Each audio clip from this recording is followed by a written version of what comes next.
Hello, and welcome to Real Cheating Story. How much pain and humiliation can a man take before he finally snaps? I guess if you asked 50 different men, you'd probably get 50 different answers.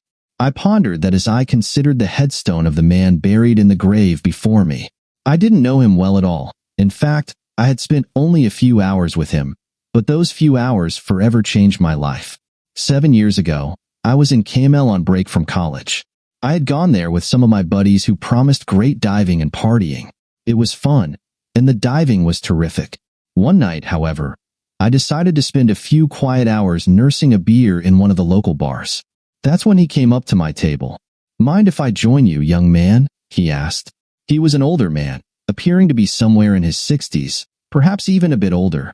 His eyes and general demeanor suggested he had experienced a great deal of pain and hurt. Something about him seemed somewhat familiar to me, and since I was feeling a bit mellow and charitable, I invited him to join me. A smile creased his face as he extended his hand. "I am Alan Jacobs," he said. I took his hand. "George Richardson." He sat down after we shook hands. "Yes, I know," he told me. "What the hell is going on here? How do you know who I am?" "Nothing sinister. I knew your dad. We served together in Vietnam a long time ago. In fact, he saved my life once, along with quite a few other Marines. He got the Medal of Honor, in fact." He took a worn photo out of his wallet and showed it to me. I had seen this photo before.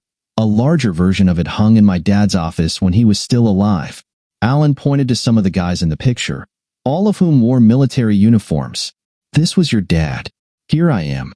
We called this guy Spider because of his spindly frame. He may have looked small, but that boy could fight. He stopped and looked wistfully at the picture as though recalling memories of old comrades. "Unfortunately, they're all gone now except for me." He looked back up at me after a few quiet moments. "So, is there someone special in your life? A fiancé or something?" I shook my head. "Not at the moment. I am too focused on schoolwork right now, but I have been dating a few girls from time to time." He nodded approvingly. "Good for you. Trust me, the worst thing you can do right now is get tied down to one woman.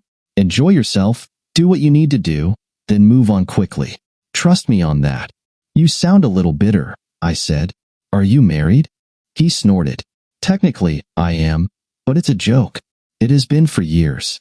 I've given that woman the best years of my life, been faithful to her, adored and cherished her. And how does she repay me? By betraying me and humiliating me every chance she gets." Wow, I thought. This is one bitter dude. "Want to hear the story?" he asked. "What the hell?" I thought this could be interesting. "Sure."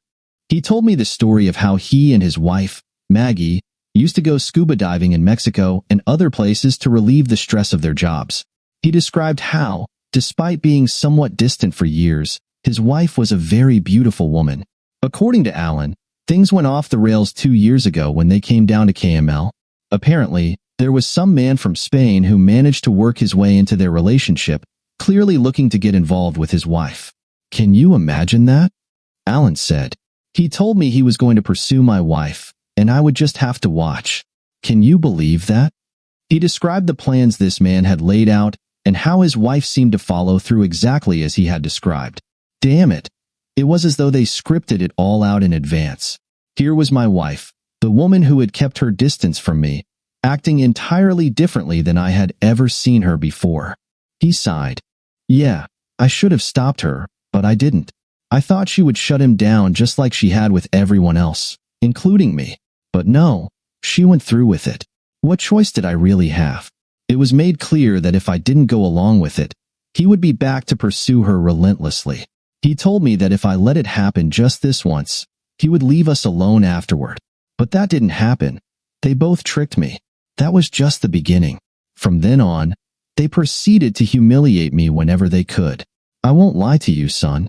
At first, it was a bit exciting, even though it angered me. I thought that maybe she might eventually choose to end things with him and open herself up to me a bit. But it never happened, and the situation became exhausting quickly. Why don't you just end it? I asked. Kick her to the curb, divorce her, and be done with it. He sighed.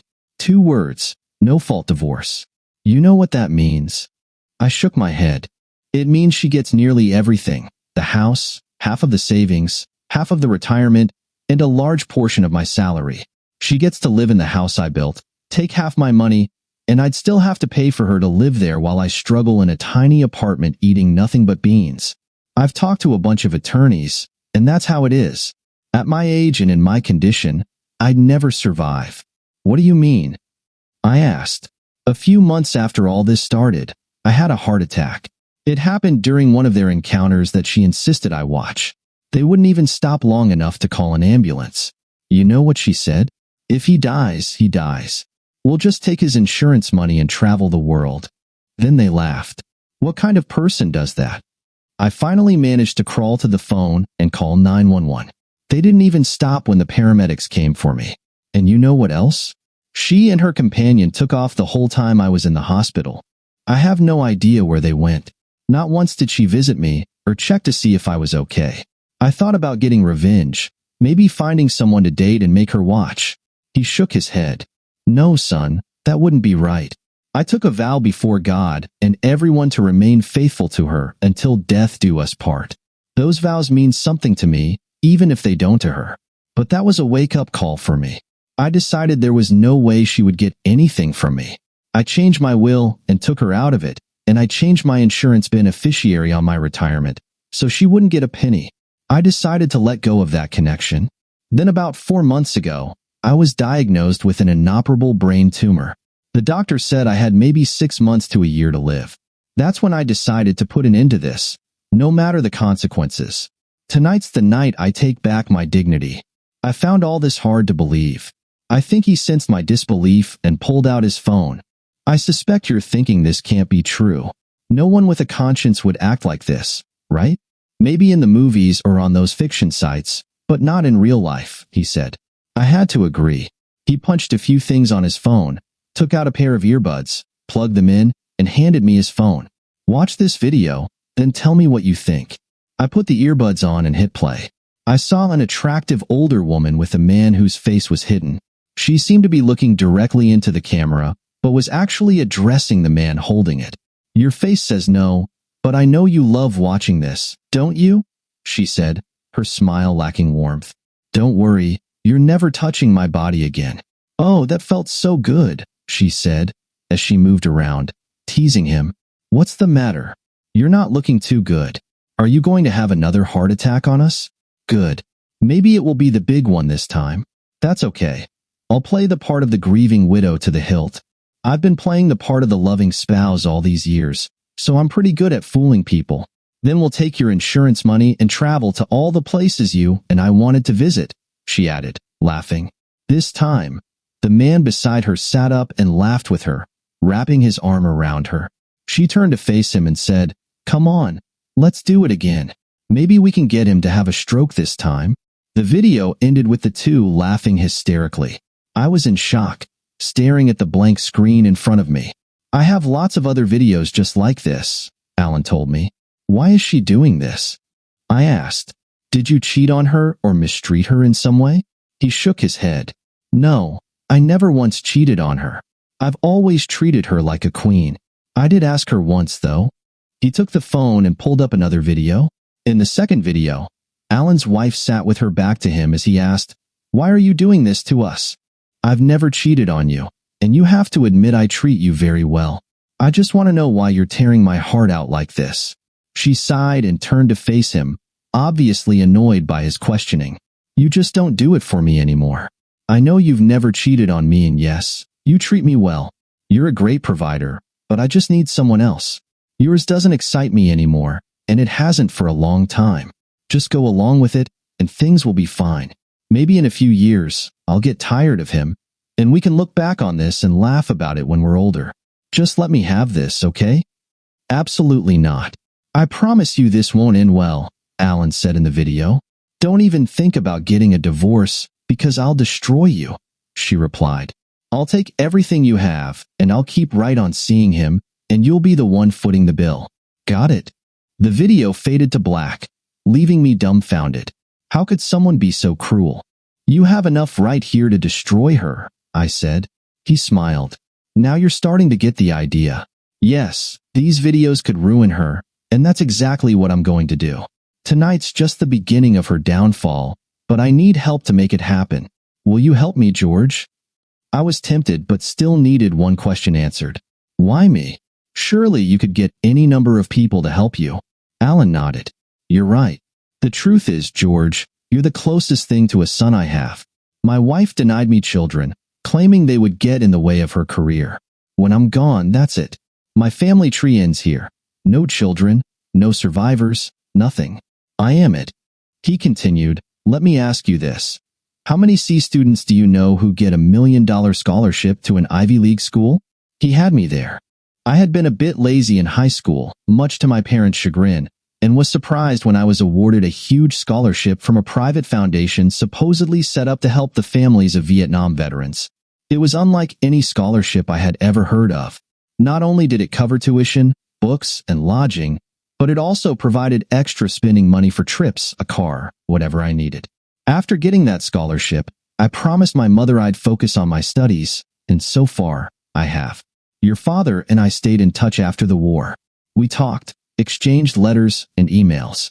I met your mother a few times, and you and I have met as well, but you probably don't remember since you were just a baby when your dad was in the hospital. The last time I visited him, I promised I would take care of his wife and son.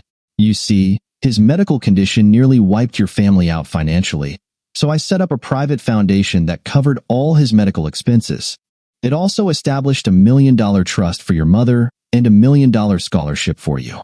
I figured it was the least I could do for the man who saved my life in Vietnam. Lately, though, there are times I wish he'd let me die over there. So I'm asking you, George, will you help me do this? Will you help me reclaim some part of my dignity and my manhood? Tonight is the last anyone will ever see of me, so think of it as the last wish of a dying man. I want my life, as it is, to count for something. I thought hard about what he had just said. Isn't there some other way? I asked. You can take this to an attorney, sue her for mental cruelty, go after her job, I suggested. Alan shook his head. No, George, it's too late. I'm a dead man walking. In a month or so, I'll probably be in a hospital bed for the last time. And there's no way in hell I'm dying like that, a shriveled-up old man.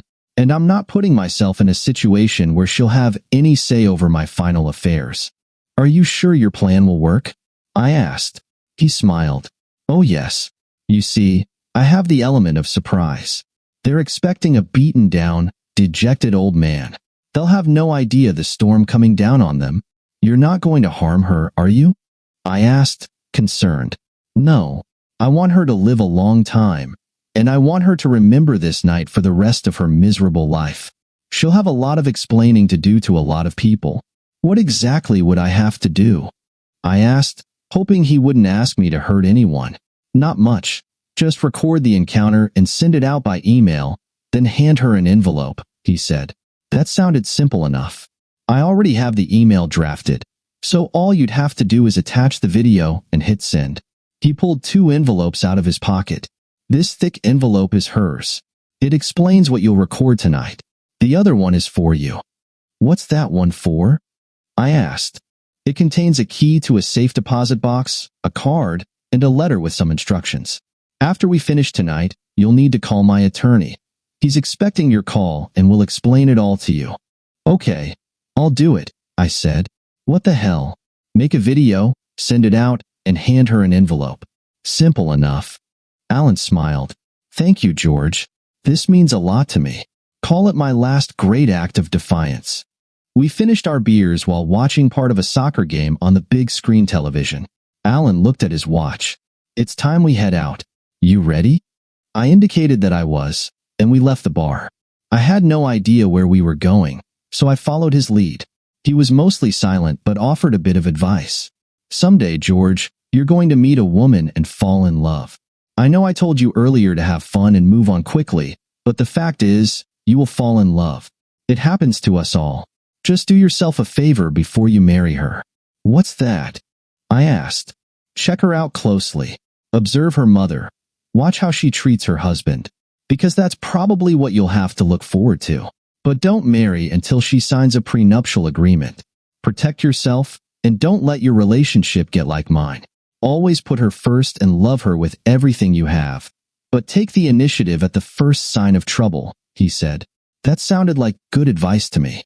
We finally arrived at what appeared to be our destination. There were two people waiting for Alan. The woman I saw in the video, sitting on an outdoor staircase, and a tall man next to her. Alan stopped and looked at me. This is it. Showtime. You have my phone, so please start recording as I approach them. Remember, some of what you're going to see could be disturbing, he said. Look, Alan, I began. I'm sorry about all of this. I barely know you, but I think you would have made a great dad. He smiled and put his hand on my shoulder. George, you're the spitting image of your dad, and I know he'd be damn proud of you right now. I remembered something my dad used to say sometimes. Alan, simply, he grinned. Aura, he said quietly before walking away. I plugged in the earbuds so I could hear what was being said and positioned his phone for a clear and stable video. I zoomed in a bit for a better view. The couple at the staircase reacted when they saw Alan approach. Neither of them noticed me. The man stood a bit taller and smirked as he began to speak. I wanted to knock that smirk right off his face. Well, looks like the cuck finally made it, he said, and the woman smiled in response. I was surprised at the clarity and quality of the sound. I'm here, Alan said. Let's get this over with. Not so fast, cuck, the smirking man replied, pulling out a bottle that appeared to be champagne and 3 flutes. He poured the sparkling liquid and handed one to the woman, who accepted it with a smile. He set a second glass down and offered the third to Alan. Let's drink a toast before we begin, shall we? After all, this is the 2nd anniversary of our relationship. Yes, it was 2 years ago today that I first had the pleasure of being with your wife right here on these very steps, wasn't it? Alan wasn't amused. He kept his hands at his sides and said nothing. Oh, come now, Alan, the woman said. Don't be a stick in the mud. This is a special day for us all, isn't it? Don't you want to celebrate with us? Maybe even have a little reenactment? I'm wearing the same dress I wore that first night. Don't you like it? She lifted the hem of her dress playfully. We'll enjoy a little toast. Then you can watch him have his way with me just like we did that first night. Afterwards, you can sit back and watch us the rest of the night. It'll be so much fun. Alan reached behind his back and pulled out a gun he had hidden in his belt. He took a solid shooting stance, holding the pistol with both hands, just like my dad had taught me so many years ago. The smirk vanished from the other man's face as he realized the pistol was aimed at his head.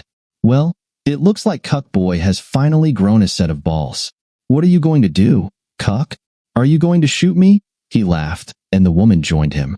This ends now, Alan said with conviction. And yes, I am going to blow your brains out. Well then, I guess I had better prepare to meet my maker, the man said sarcastically, spreading his arms wide. Shut the hell up and don't move. Alan shouted, cocking the pistol. The man's expression shifted as he realized Alan was serious. The woman's tone changed as well. Alan, please don't do anything stupid, she said. Look, you don't have to watch us. Just go away, and we'll celebrate without you. It won't be as much fun without you here for us to humiliate. Shut up. I'll deal with you next. Her eyes widened in shock. Alan had never spoken to her like this before. Alan, look, we don't have to resort to violence. This isn't necessary. You're not going to shoot me or anyone else, and you know it. Please, put the gun down and let's discuss this like mature adults, the smirking man said, clearly nervous. Oh, so it's please now, is it? Alan said. You see, that's the problem with people like you. You think you can just waltz in, steal someone's wife, strip the man of his dignity, and then expect the injured party to discuss it calmly. You mistake patience for weakness, and you get cocky and overconfident. Well, guess what? Tonight, you're going to pay the piper. You screwed my wife, stole my dignity, and my manhood.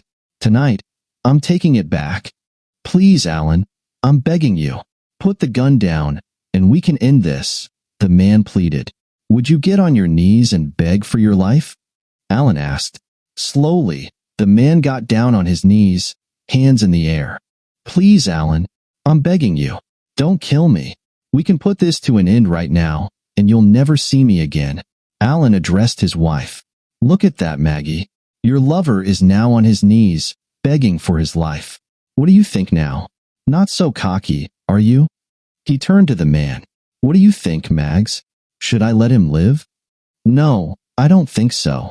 Goodbye, a-hole, Alan said as he pulled the trigger. The man's eyes widened, but he had no time to respond as the bullet struck him directly in the forehead and exited out the back.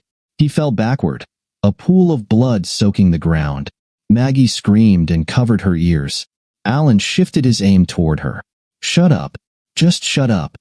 She stopped screaming, but tears began to stream down her face, running her makeup. You murdered him, she yelled. Yes, I did. But you and your lover murdered me 2 years ago, and you've been driving a stake through my heart every day since then. So I guess that makes us even. Now it's your turn to feel pain. Please, Alan, don't kill me, she sobbed. I'm sorry I hurt you like that. Really, I am. No, Mags, you're not sorry at all, Alan said, a twisted smile forming on his face. And don't worry, I'm not going to kill you. He paused, the smile lingering. Not that I haven't thought about it. Oh yes, I considered it 100 times, and I could have done it too. But I figured that would be too good for you. I want you to live to be 100, and I want every day to be a reminder of what you did. That's right, you are directly responsible for the deaths of 2 men. One being your lover, and the other being the man who loved you exclusively for 17 years. By the way, Mags, I'm dying. Months ago, I was diagnosed with an inoperable brain tumor and given 6 months to a year to live.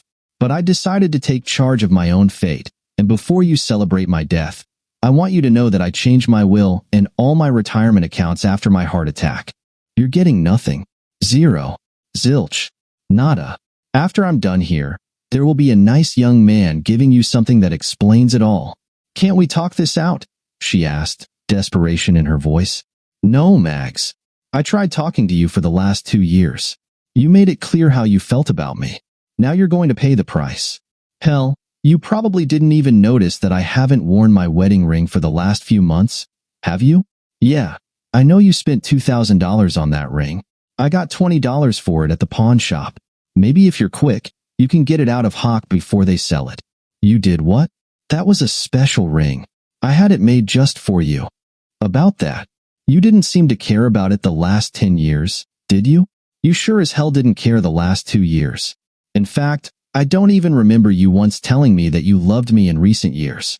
You made it clear I just didn't do it for you anymore. I could have accepted a divorce, but no, you had to hurt and humiliate me every chance you got. Please, Alan, let's get some help, maybe some counseling. Don't do this, she begged. Now you care? Now that I'm really dying? No, Mags. It's too late. I warned you this wouldn't end well, but you wouldn't listen. Oh, and by the way, you might want to prepare yourself for a flood of calls after I'm done. You see, this is all being recorded and will be sent by email to everyone you know. Your friends, family, everyone you work with, even a bunch of media contacts. No, please, she cried. Let's start over. Please, I've learned my lesson. Too little, too late, Mags. Goodbye. With that, Alan put the gun in his mouth and pulled the trigger. Maggie screamed hysterically. No, please, Alan. Don't die. Please come back to me. Alan, please. I'm sorry. I really am. Alan, please. I didn't mean it. I really do love you. I stopped the video, saved it, then pulled up the email draft, attached it, and hit send. I waited until I saw the notification that the email had been sent, then turned the phone off. I walked over to the hysterical woman, who looked up at me through her tears.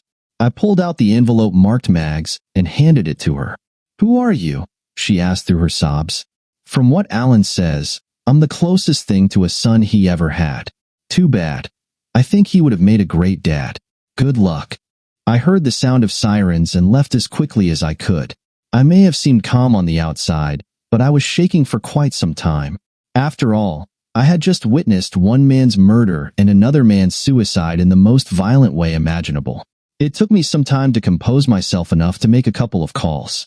The first was to my buddies, telling them I had to leave early in the morning. They took it well but asked if I was all right. I promised to tell them about it sometime. The next call was to the attorney whose number was on the card in the envelope Alan gave me.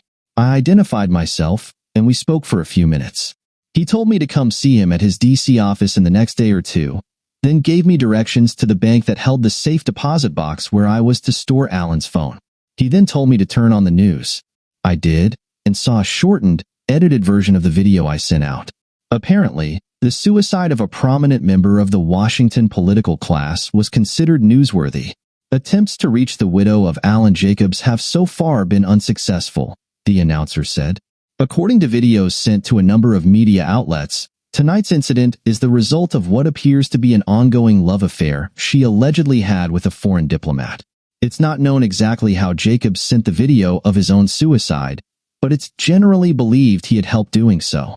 The State Department has not released a statement on the murder of the foreign diplomat. Stay tuned for updates. I flipped through the news channels to see my video everywhere. I fired up my laptop and found that reports on Alan's suicide had gone viral. Reports stated there were 3 videos, but parts of only one were considered safe for network use. At least one of the other 2 videos, the article stated, was graphic in nature and showed Mrs. Jacobs in intimate situations with the foreign diplomat. The next day, I returned to the States and made my way to the attorney I had spoken to earlier. He informed me that Alan had changed his will some time ago, making me the sole beneficiary of his entire estate, except for his house, which he had given to a non-profit group so it could be turned into a shelter for homeless veterans. After taxes and fees, I would receive about $10 million. A few days later, I attended Alan's funeral at Arlington National Cemetery. Mrs. Jacobs was there as well, playing the role of the grieving widow, but no one paid her any attention. She sobbed as a Marine in dress blues handed her the flag that was draped over his coffin. The reading of Alan's will went about the same. She tried contesting it, but withdrew her objection after Alan's attorney suggested that some of the more scandalous videos of her with her lover would be used against her and thus become public record. After the meeting, she came over to me. "I hope you're happy," she said. "I lost everything. I couldn't believe my ears."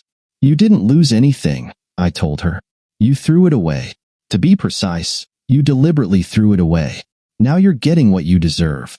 I left her standing there and went back to school, where I became more determined than ever to do my best. I wanted to be the kind of man that would make both Alan and my dad proud. At the same time, I kept a loose tab on Maggie Jacobs and caught an interview with her on one of those daytime talk shows for women. She tried to play the victim, claiming abuse and infidelity, and 3 of the co-hosts went along with her. But one of the hosts had apparently seen all 3 videos and began to confront her politely with her own words. Maggie denied ever saying what the host recalled, but then the host played the video where she admitted that Alan had never abused her or cheated on her. "Isn't it true that you refused to call 911 when your husband was having a heart attack?" the host asked. "From what I understand, you and your lover kept right on going even as your husband was dying. How do you respond to that?" Naturally, this pretty much ended the interview, and Maggie left the set in tears, confronted by her own words and actions. To my knowledge, she never appeared on any other program. Then an article appeared a few months later stating that she was found dead in her apartment, the apparent victim of suicide. According to the report, she had been placed on paid administrative leave following Alan's suicide. The man she was involved with turned out to be more than just a foreign diplomat. Several intelligence operatives had apparently connected him to terrorist outfits, and there were those who believed Maggie had passed on sensitive information. Unable to deal with the consequences of her actions, she took an overdose of pills followed by a significant amount of alcohol. Officers who discovered her body said she was wearing her wedding dress and was holding her wedding photo. A note on her nightstand simply read, "Please forgive me. I followed Alan's advice where women were concerned. I dated quite a few, did what I set out to do, and moved on. I fell in love a time or 2 but changed my mind after meeting their parents. Then I met Karen. We dated for a long time, and I found myself falling in love with her. She invited me to meet her parents over the holiday, and I was struck by the way they interacted with each other. Although married for 30 years, they acted like teenagers, constantly sneaking hugs and kisses. It was obvious they truly loved one another. More than once, Karen jokingly suggested they get a room. "How do you think you got here?" her mom said, laughing. By the end of the trip, my mind was made up. Her father spoke to me privately before we left. "You seem like a really nice guy, George, and I see how my daughter looks at you. Tell me the truth. Do you love her? I mean, really love her, he asked. Yes, sir, I do, I told him. It was true. I loved Karen very much. Do you love her enough to spend the rest of your life with her? He asked. That was the $64,000 question. I believe I do, I told him. Good, because if you ever hurt my little girl, you'll have us to answer to. I considered what he said and carefully formulated my response. I realized he was only looking out for his daughter, and I respected that. Sir, I know firsthand what can happen when a marriage breaks down. I've personally seen the pain it can cause, and I swear to you that I would never do anything to hurt her. Someday I'll tell you my story, and I hope you'll understand. I'm not sure if it was the expression on my face or the tears struggling to escape my eyes, but he seemed to stand and shook his head. Okay, George, that's good enough for now, and I am going to hold you to that. Karen and I married after I graduated law school, at her father's insistence. We signed a prenuptial agreement to protect both our assets. In addition to my $10 million, Karen had inherited a large sum of money from her grandparents, and we all agreed it was for the best. She and her parents seemed confused when I told them of my plan to join the Marines and become a JAG officer, a military attorney. They had assumed I would be accepting a high-paying job with one of the many prominent law firms that tried to recruit me. That's when I told them about my dad and Alan.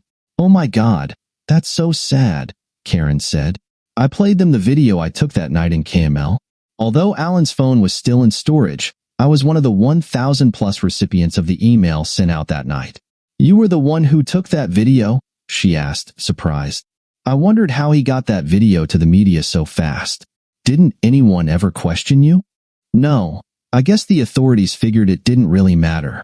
And now, with Mrs. Jacobs dead, the case is closed. I've got lots of video that he took, but it's not something for the squeamish. I looked at Karen's father. Now you know why I'll never do anything to hurt your little girl. I assure you that if there are any problems, I'll take the initiative and get them fixed before they get out of hand. He understood, giving me a manly hug. I believe you, son. Thanks for sharing that with us. It had to be painful to witness. About a year later, Karen gave birth to a boy. She asked me what I would like to name him, and I said, Michael Allen Richardson, after the two bravest men I've ever known. Michael was my father's first name, and you already know who Allen is. Michael Allen, she said. I like it. Michael Allen it is. And here we are at Arlington National Cemetery, in front of Allen's grave. I know there are some who, upon hearing this story, will think Allen was a coward for putting up with so much for so long. I know there are those who question why he endured the humiliation as long as he did. I'm one of them. Maybe he was a bit hesitant for a time. Perhaps he thought the love they once had would win out in the end. Who knows? Maybe he thought she would come to her senses after a while. I chose not to judge the man since I wasn't there. What I do know for a fact is what I witnessed that day in KML. That was certainly not the act of a coward. I pulled a small eagle, globe, and anchor out of my uniform pocket and placed it on his headstone. Rest in peace, Alan, I quietly said. Story 2. Someone's mistake can shed light on many things that you didn't even know about before. My wife cheated on me with her boss, but I found out about it in an extremely unusual way. Namely, when I was taken to the police station and suspected of a serious crime. It was an extremely difficult but very instructive period in my life. Tony Catalano may not have been the brightest individual, but his loyalty and dedication were unquestionable. Over the years, Mr. B had recognized his commitment by assigning him increasingly important tasks. Now faced with his most significant assignment yet, Big Tony was determined to validate Mr. B's trust in him. Studying the photograph of his target once more, he took note of the black Cadillac Escalade nestled in the poorly lit parking garage. Tony was aware that Arthur Clark owed the boss a substantial sum for assistance rendered in a business transaction. His mission was to remind Clark, the CEO of a prominent insurance company, of the repercussions of his late payment. Give him the Big Tony growl and, if necessary, imply physical harm but refrain from any violent actions. These corporate types are typically weak-kneed, and hell likely resort to pleading once confronted. Ensure he contacts me first thing tomorrow to address his delayed payment, Mr. B had instructed Tony. Big Tony had conducted some research on Arthur Clark. He was aware that Clark was a well-presented, attractive man who took care of himself, sporting wavy brown hair and deep brown eyes. Clark drove a 2022 Escalade and typically lingered as the last executive in the building, implying that they would be alone in the parking garage. The second-to-last executive had departed just 10 minutes earlier. Tony observed attentively from behind a column support as the garage door opened. He couldn't help but be impressed by Clark. The man appeared approximately a decade younger than his photograph as he made his way to his car. Tony, standing at 64 and weighing 255 pounds, approached the other man, closing in as he reached his vehicle. "Mr. B is displeased. You're overdue on your payment," Tony snarled at the man, who stared back at him with a puzzled expression. "Who? I don't know anyone named Mr. B," the man stammered, his eyes widening. Tony growled once more, withdrawing a pistol from his waistband. "Nice attempt, but if you don't want to spend the rest of your life limping..." On a balmy day, Tony perspired profusely, his grip on the gun slipping due to sweat. In a panicked moment, he accidentally discharged the weapon while readjusting his hold. The resulting gunshot reverberated loudly within the confines of the garage. Horror gripped Tony when he saw the red liquid gushing out of the man amid the screams, causing him to faint. Although Tony was still alive, he doubted the man's chances of survival as the blood continued to flow. This unforeseen event was not part of Tony's plans, and quick thinking was not his strong suit. With no apparent escape route, Tony, under immense pressure, recalled a line from a pirate movie, "Dead men tell no tales." Given the circumstances, it seemed apparent. He fired another shot, ending Clark's life before departing. Tony anticipated Mr. B.'s displeasure at this mistake. Unaware of car models, he failed to notice the Escalade model year difference as he left the garage. Meanwhile, Gary Finchel lay dying, his phone ringing repeatedly before eventually diverting to voicemail. 10 minutes later, it rang again. On a bustling Friday at the dental practice of Dr. Alan Siegel and Dr. Victor Washington, two individuals who quickly identified themselves as police officers approached the receptionist and inquired about Dr. Washington. 10 minutes later, a bewildered and flushed Dr. Washington found himself being escorted out in handcuffs. Victor Washington waited until his attorney arrived at the police station before consenting to an interview. "As I mentioned to you earlier, I had minimal acquaintance with Gary Finchel. He was employed at the same company as my wife. I encountered him occasionally at her workplace gatherings, such as Christmas parties and 4th of July barbecues. I doubt I exchanged more than 100 words with the man since Tracy started working there 4 years ago," Victor stated sharply. "What the hell is happening?" He added. "You're aware that Mr. Finchel was murdered the other night, correct?" queried the male officer. "Yes. Tracy seemed quite distressed when she learned about it yesterday. I believe she left work early. She might be at home again today," Victor replied. The two officers exchanged glances, sharing a smile. Victor and his attorney noted the exchange. "Where is this leading?" inquired Victor's attorney. "A man loses his life, and you don't expect us to overlook his lover's cuckold, do you?" remarked the female officer. Victor Washington was on the verge of falling out of his chair. What? He exclaimed. "Betrayal? My wife, another man? You're saying you had no idea your wife was cheating with Gary Finchel, and you didn't take revenge? And am the Easter Bunny, and she's the Tooth Fairy," remarked the male officer. "You've already confessed you lack an alibi for the time of the murder, and you clearly had a motive." Victor slouched in his seat, his lawyer murmuring in his ear. "No, honestly, I had no clue," Victor stated quietly. He gazed vacantly at the two officers. "I didn't know," he directed at them. "How did you guys find out?" The officers exchanged glances but remained silent. "You shot him, Dr. Washington." "We understand," the male officer said. "How did you discover my wife's affair with Finchel?" The dentist asked once more. "Your wife left 2 messages on his cell phone about meeting him around the time of the crime. She confessed when we pressed her," the officer explained. As Victor lay on his jail cot that night, he had ample time to contemplate his predicament. The police hadn't charged him yet, but they had 48 hours before they were obliged to release him. Despite being a clever man, Victor found himself more preoccupied with the news of his wife's infidelity than with the looming possibility of being charged with murder. He and Tracy had shared a 26-year-long marriage and raised 2 adult children together. Up until just a few hours ago, Victor had believed their bond was unbreakable. Now he was consumed by questions. How long had the affair been going on? What prompted it? How could he have missed the signs? On Sunday evening, Victor found himself formally accused of murder and was deemed a flight risk, resulting in the denial of bail. He couldn't help but notice that his wife hadn't attempted to contact him since his arrest. Did she too suspect him of killing her lover? Victor reminisced about Wednesday evening. For nearly a year now, it had become routine for Tracy to go out for dinner and chat with her close friend Laura. Victor had never questioned it much before. He trusted his wife. When she returned home around 8 o'clock, however, she seemed unusually tense and didn't hesitate to express it. "I didn't see any dishes in the sink. Please tell me you didn't just have Pop-Tarts for dinner again. Honestly, Vic, you're perfectly capable of cooking. I know you can," she complained. "Maybe I just don't feel like cooking when I'm alone. I miss you, darling. I'm not a fan of these girls' night-out outings." "Oh, come on," she retorted before storming off to the shower. Tracy's frustration with her husband grew as her relationship with Gary Finchel continued, though Victor only recently became aware of the issue in their marriage. Tracy, deeply devoted to her husband, hadn't sought an affair. When her friendship with her boss Finchel began to deepen over the years of working closely together, Finchel began to see potential for more.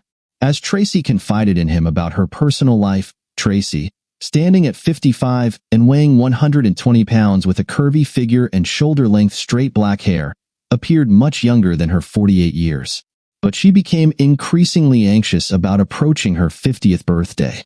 Gary gradually boosted her confidence with compliments, despite her husband also praising her. Yet Tracy seemed particularly gratified by the attention from another man. Finchel, who was married and had 2 children of his own, courted Tracy's affection with careful patience, and it took him almost a year before putting another man's woman to bed. Despite her smaller stature compared to her husband, Tracy found Finchel a more skilled lover, ignoring the novelty factor that added to her pleasure.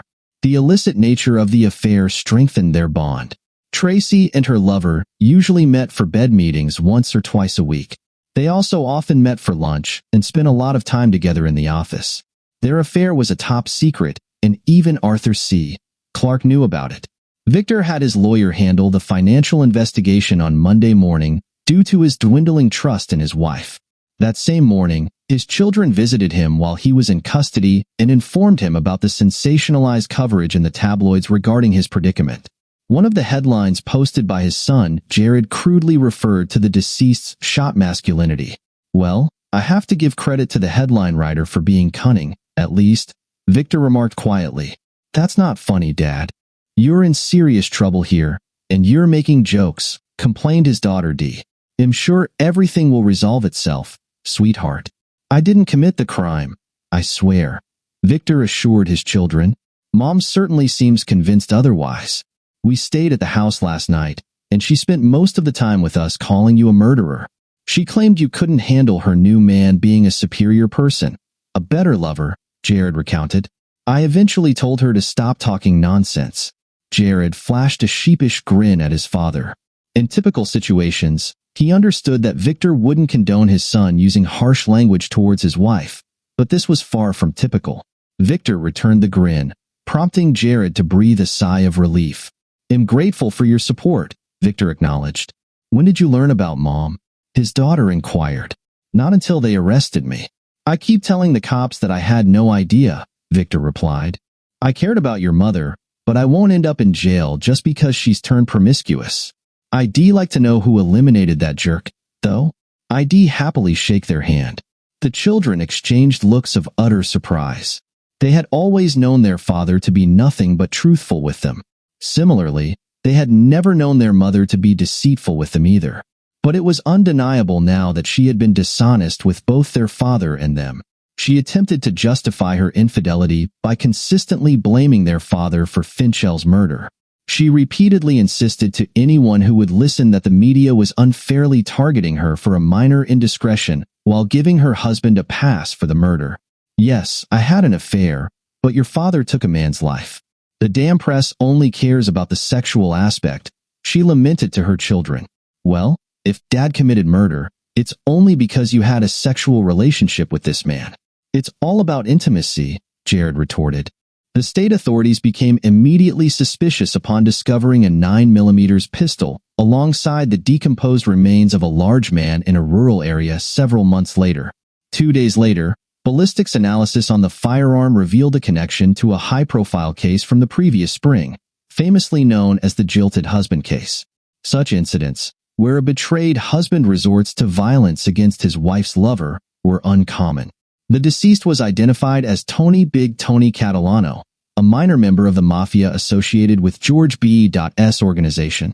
Despite thorough investigation by both state and local law enforcement, no apparent link between Catalano and the individual imprisoned for the murder of Gary Finchel, Dr. Victor Washington, could be established. The resurgence of interest in the jilted husband case reignited media attention, prompting collaboration between journalists and law enforcement to uncover any connection between the mafia and the insurance company.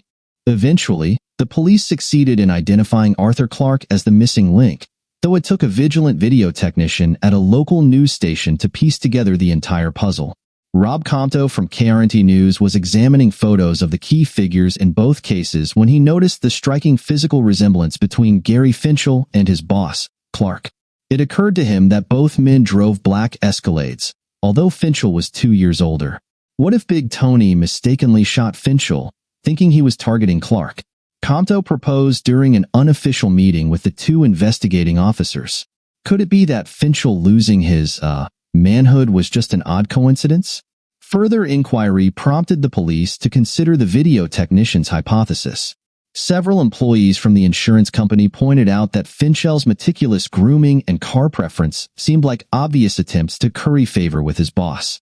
George Burrell wasn't pleased with Big Tony when he reported that his assignment had gone wrong, resulting in Clark's death that night. The mafia boss always struggled to control his notorious bad temper, but in his line of work, it wasn't always feasible. I explicitly told you not to shoot, you bloody idiot. What part of no shooting didn't you understand? Burrell roared at the trembling man. You shot him twice and killed him. I messed up big time, Mr. B. I'm really, really sorry, Tony said apologetically. The gun started slipping out of my hand. I tried to readjust my grip, and it went off. He was bleeding heavily, and I knew he wouldn't make it. I thought he might spill if I just left him there. So I put him out. Burrell pondered for a moment before responding. Have Andrew take you to our place on East 9th and watch over you for a few days until we can arrange for you to leave town for a while. He'll keep you hidden and well-fed. Thank you, Mr. B. I really appreciate this. I'm truly sorry about what happened. All right, get going, Tony, Burrell said as he patted the large man on the shoulder and guided him toward the door. Tony's destiny was decided when it was discovered that the person who died was not Arthur Clark, but one of his staff members. Clark had left the office earlier that day for a medical appointment. This might not be the most undesirable outcome, Burrell remarked to his chief aide, Frankie Donatel. It will certainly demonstrate to Mr. Clark that we are not to be underestimated. But damn, I always had a soft spot for Tony, that lovable naive guy. Understand what needs to be taken care of.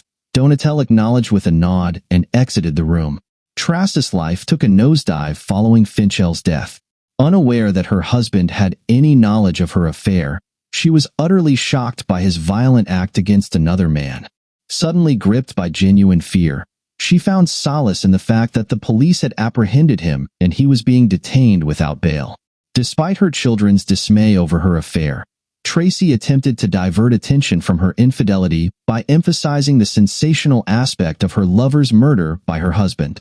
However, this tactic was undermined by the media, who sensationalized the story of a betrayed husband taking lethal action. I swear, you'd think I'm the first woman in the city to ever stray from her marriage, Tracy complained to her colleague Liz during a lunch break about 2 weeks after the incident. According to the damn press, impractically synonymous with infidelity. Well, it's not every day your jealous husband shoots your lover and kills him, Liz remarked with a nervous laugh. Noticing Trace's expression, she quickly murmured, Sorry, Tracy. Pretty much everyone here knew you and Gary were involved romantically, but how deep were your feelings for each other? Tracy, were you two in love? I did care for Vic, But Gary and I were developing something more serious. It's just a shame we'll never get to see where it could have led. I can't fathom Victor being capable of murder. It's true what they say. You never truly know someone, huh? Tracy remarked. I suppose not, Liz replied softly. Liz had been present with Tracy and a few other colleagues at Gary's funeral the week prior. She observed Gary's wife casting hostile looks towards Tracy multiple times. Tracy seemed to keep her gaze low, though tears were evident throughout the service. Liz sensed Tracy's apprehension about Gary's widow potentially causing a scene. Thankfully, nothing untoward occurred. Tracy made a point of staying in the background, avoiding any confrontation with the widow. Having never experienced incarceration before, Victor was overwhelmed by the sensation of freedom upon being released after over 4 months in jail. To him, it felt akin to experiencing the most intense pleasure of his life. Wow, Lance, the air feels so much fresher. I can't believe it, he exclaimed with joy as he exited the jail alongside his attorney. The city's district attorney dropped the charges against Victor when the police discovered that another man, Big Tony Catalano, was responsible for the murder of Gary Finchel, his wife's lover. Lance Weatherman drove Victor to the home he had shared with his wife Tracy for the past 15 years. Tracy was still at work, it being just past noon. Stepping into the house, Victor couldn't help but notice that everything looked exactly as he remembered it. As Lance observed, Victor slowly explored the entire house, running his hands over the walls, furniture, and knickknacks as if he were blind. I've missed this place so much, even with everything that's happened, Victor murmured. Victor approached his well-stocked liquor cabinet. Aware that Tracy abstained from hard alcohol, it likely remained untouched since his arrest. The cabinet boasted at least 25 bottles of various spirits. Ah, a moment for celebration demands a single malt, Victor declared, retrieving a partially filled bottle of Glenmorangie 12-year-old and pouring shots for himself and Lance. Thank you for your support, Lance, and for sticking by me during the toughest times, he expressed. I know this meant more than just a paycheck.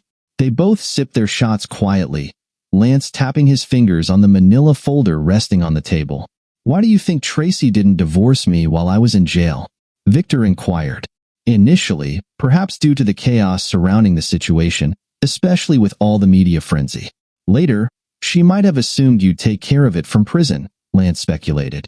The kids mentioned she was convinced I murdered her lover and harbored resentment, so it's surprising she hasn't initiated it yet, Victor mused.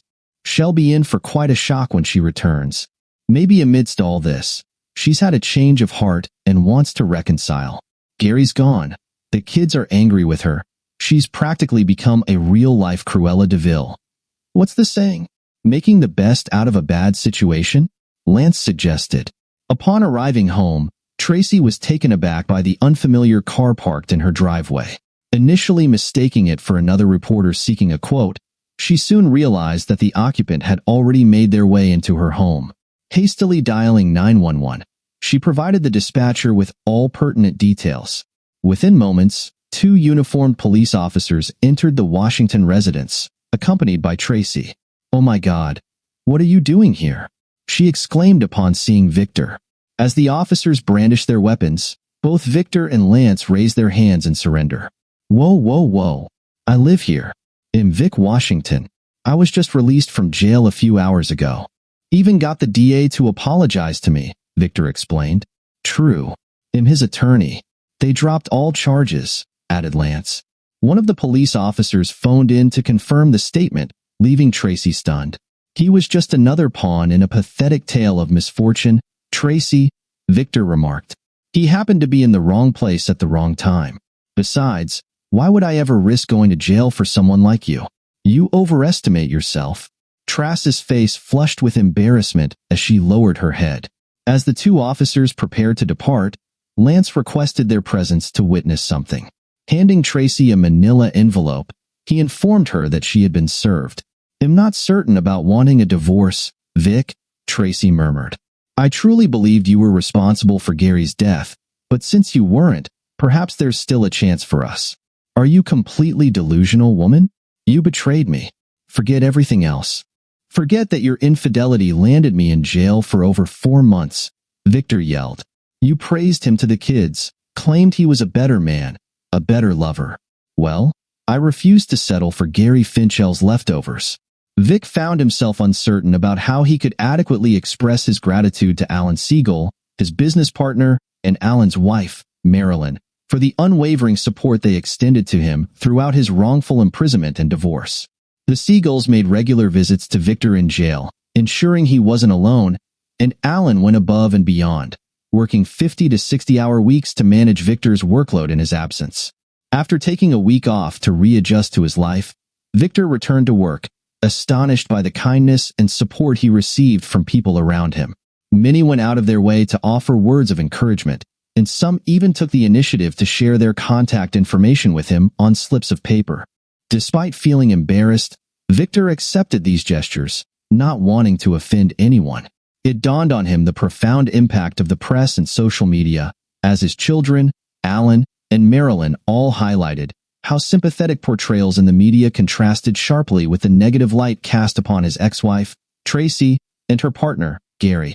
In the upscale restaurant where they were seated, Marilyn Siegel reached out for Victor's hand, expressing her concern. "What's happening, Vic? It's been 2 years.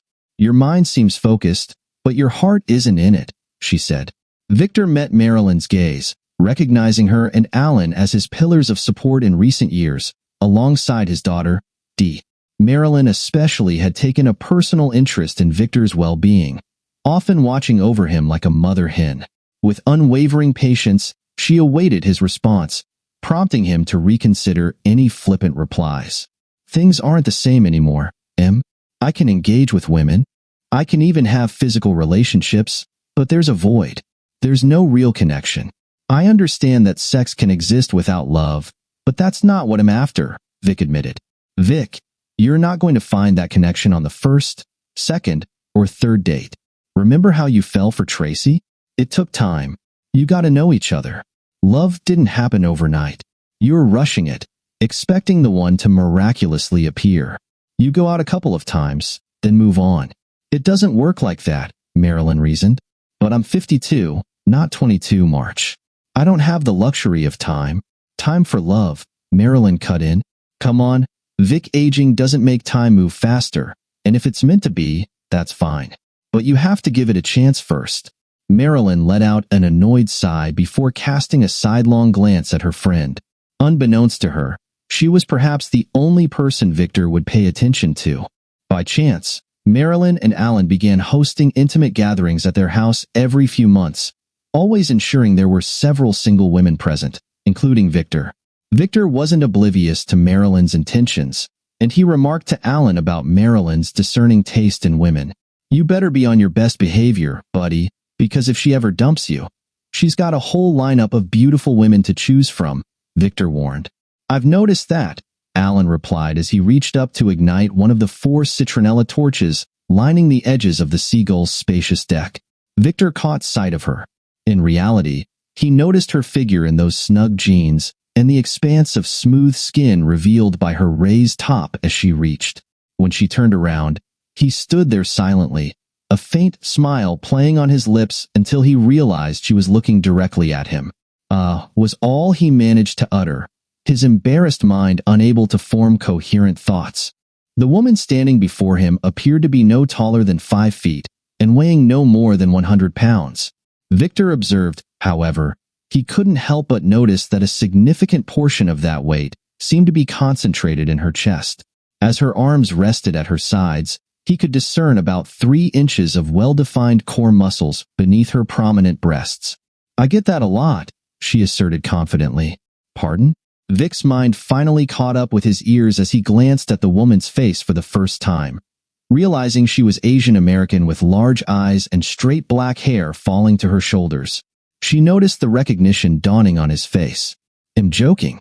I'm just joking," the woman interjected. "You're not the first person to take a moment to realize I'm Asian.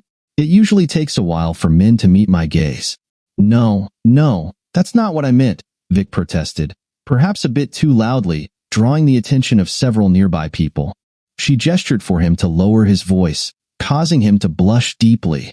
"I'm Dr. Vic Washington," he said, extending his hand. "I've been ALS business partner for quite some time." Yeah, I recognized you from the news, the woman replied, noticing Vic's grimace. I'm Lainey Brand, mostly a friend of Marilyn's. I didn't mean to offend you with my comment about the news. I suppose it's akin to people avoiding eye contact with me when they talk, she added. Fair point, Vic responded. How about we grab a drink? Then I'll converse with you while maintaining eye contact, and you can pretend I'm not a pitiful sap whose wife publicly embarrassed him. The woman found herself momentarily speechless, realizing she might have been as obvious as Vic when he was ogling her ample cleavage. Sure, she said, giving him a shy smile. For the next hour, Victor engaged in conversation with the woman until he realized he was dominating her attention. He apologized for any social awkwardness and expressed his intention to let her interact with other guests. She reassured him that she enjoyed their conversation, and they parted ways to mingle with others. Although Victor discreetly kept an eye on her for the remainder of the evening, Alan noticed Victor's behavior and joked about the strain it would cause on his neck from constantly looking over his shoulder. He suggested swapping places so Victor could have a clearer view without straining. Victor acknowledged his attempt at being subtle and cool, albeit unsuccessfully. Alan then provided some background information about Lainey, mentioning that she was 3 years younger than Victor, a longtime friend of Marilyn's, and worked as a reference librarian. Her previous marriage of 20 years ended due to infidelity on her husband's part, leaving her single for several years. Victor expressed surprise at how someone like Lainey could remain single for so long, questioning if she had overly high standards. Alan explained that while Lainey was highly regarded by their friend Marilyn, she was also selective about potential partners and wasn't eager to rush into another marriage unless it was with the right person. Understanding Alan's explanation, Victor simply responded with a thoughtful acknowledgement. Lainey and Vic didn't reconnect for the rest of the night, and she slipped away without Vic getting her number. He wasn't concerned, though, as he knew Marilyn had it. Vic waited 2 days before calling Marilyn. He didn't need to explain his reason for calling. You, sir, have remarkable self-control, Marilyn remarked, instead of starting with the usual niceties. Or you're just plain stupid. Vic was somewhat surprised. Marilyn seldom cursed and hardly ever dropped the F-bomb. I was trying to play it cool, not appear desperate, Victor explained. Did you really start with an Marilyn teased. Then why stress over looking cool to her? You ruined that with a simple 2-letter word. Or maybe it was the drooling. Victor was relieved Marilyn couldn't see how much he was blushing. So are you going to dial her number right away, or spend 2 days pondering the right and wrong approach? Marilyn quipped. You're quite the master debater. We all know that. Marilyn chuckled. Always the jokester, Mar, Vic replied. Can you give me her number now? Sure, but remember what I already told you about building a relationship rather than just expecting it to magically happen, Marilyn cautioned. The very next day, Victor extended an invitation to Lainey for dinner and a movie on the upcoming Friday. He chose a high-end Italian restaurant for dinner and allowed her to pick the movie. Are you trying to impress me with this restaurant? Lainey inquired. Did Marilyn mention I have Italian heritage? No, honestly, I wasn't aware, Victor replied. I simply didn't want to take an Asian woman to a Chinese, Japanese, or Korean restaurant. Well, I'm mostly Chinese, but it's from my other ancestry that I inherited these, she remarked, adjusting her posture to emphasize her chest. I know when you think of Chinese, you probably envision a gymnast, right? Double D isn't the typical stereotype. Victor blushed, uncertain why exactly. He supposed he wasn't accustomed to a woman with prominent assets speaking so openly about them. When he glanced back up, she was gazing directly at him with a smirk. Apologies if I come off as too direct. Didn't Marilyn give you a heads up? She asked. Not really. She usually ensures there are a few single women at gatherings, but keeps me in the dark about them, Victor admitted. Says I need to make an effort myself. Lainey burst into laughter. Victor soon learned that Lainey had no qualms about letting out a hearty laugh when amused. That's my girl, Lainey cheered. Vic discovered that Lainey didn't shy away from shedding tears when the moment struck, as evidenced by her emotional reaction to the ending of the romantic movie she chose. It turned out that her father's passing, much like the father of the female lead in the film, was the reason behind her tears. Victor wasn't aware of this until Lainey shared the information during a late-night dessert and coffee outing. After waiting for 2 days, Victor called Lainey to arrange another date, which she eagerly accepted for the upcoming weekend. Their fifth date culminated in both of them ending up in Victor's bed. About a month later, Marilyn had lunch with Lainey, and it didn't take long for her to inquire about the progress of Lainey's relationship with Victor. Why would his ex-wife let him go? He's attractive, well-built, a gentleman, and so much more, Lainey remarked, her cheeks flushing slightly. He even maintains eye contact with me, well, most of the time, except when I wear that red silk dress. I'd be astonished if any man didn't spend the whole night ogling my cleavage in that dress. Both women chuckled, realizing that Dr. Victor Washington might as well have claimed to be a married man at that point. In reality, it would be another 6 months before their wedding took place. Dr. Victor Washington's wedding announcement received only a passing mention in the local newspaper, not the extensive coverage it garnered nationwide. The media couldn't resist delving into the scandalous details of the marriage of the jilted husband. "Damn them," George Burrell exclaimed to Arthur Clark over the phone, hurling a newspaper across the room. "Every time one of them does something, there's another article about the jilted husband, and the press starts poking around again. That woman who cheated still works for you, right?" "Yeah," Clark replied, uncertain of the direction of the conversation. "Get rid of her," Burrell whispered fiercely. "Send her somewhere the press will never find her." 2 weeks later, a disgruntled Tracy Washington found herself running the firm's small office in Paducah, Kentucky. Ongoing media attention had rendered her unemployable elsewhere for a decent salary. While she fared financially in the divorce, with no family or social life to speak of, her job was all she had left. Vic was taken by surprise to find a note from George Burrell placed prominently on his office desk when he arrived at work on a Monday morning. It was securely sealed, leaving Vic curious about its sender until he opened and perused its contents. Contained within was a rather unconventional invitation, if one could even classify a summons from Burrell as such. It proposed a meeting with the mafia boss in his office for lunch that very day at noon, with only the two of them present, as stated in the note. Although Vic had never encountered Burrell face-to-face, he was well aware, like many others, of the rumored association between Burrell and the demise of the man involved with his unfaithful partner. While pondering the reason behind the summons, Vic was certain he couldn't afford to disregard it. Following a thorough pat-down, Vic was guided into Burrell's office by a towering figure who seemed to be having a rough day. He was directed to a table on the side, already adorned with what seemed to be a lavish Italian lunch. Burrell introduced himself, shook Vic's hand, and escorted him to a seat. "It's just us here, and this office undergoes bug sweeps daily, so we can speak openly," Burrell remarked. "I owe you an apology of sorts. As you're probably aware, I'm the one who altered the course of your life. It was a monumental mistake, I can assure you. You were never meant to be affected. Heck, I didn't even know who you or your wife were." "Mr.